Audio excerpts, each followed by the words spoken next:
मग 7 मधनं उमेदवारी अर्ज दाखल केलेला आहे. काय भावना आहे आपली? भावना अशी आहे की मी वंचित बहुजन आघाडीमध्ये उमेदवारी आमची माझे मिसेस सारिका सुभाष गायकवाड उमेदवारी लढवत आहे. आणि मला पत्रकार बंधूंना सांगायची एक वेळ आहे की या महानगर पालिकेमध्ये सर्वात गरीब असेल तर मी सुभाष गायकवाड आहे. कारण माझी कुठेही प्रॉपर्टी नाही, कुठे माझ्याकडे काय नाही, मी सर्व निरंकर करून दिलेलं आहे. मला बहुतेक जरा विचारला भाऊ तर निरंकर का लिहितो, त्यामुळे माझी मी किती प्रॉपर्टी कमवलीच नाही आहे.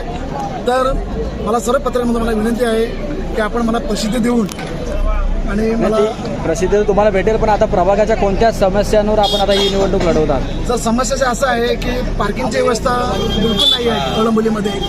आणि खेळाचे जे मैदान आहे ते मीच जे शाळेचे मैदान खुलले तर मीच केलेलं आहे, हे तुम्हाला प्रत्येकाला माहीत आहे.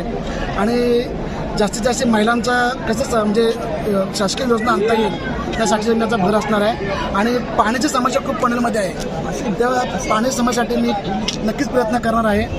आणि दुसरी गोष्ट आपला जसे नवी मुंबई महानगरपालिकेमध्ये महाविद्यालय बांधलेलं आहे तसं मी कळंबोली म्हणजे महानगरपालिकेमध्ये महाविद्यालय बांधणार. आणि जसं हॉस्पिटल फ्री केलं आहे नवी मुंबई तसं त्यासाठी मी प्रयत्न करणार आहे. तुम्ही उमेदवारी अर्ज तुम्ही स्वतः दाखल केला की ताईंनी भरला? ताईंनी केलं. आपलं नाव जरा ताईंचं सांगितलं तर बरं होईल. सारिका सुभाष गायकवाड.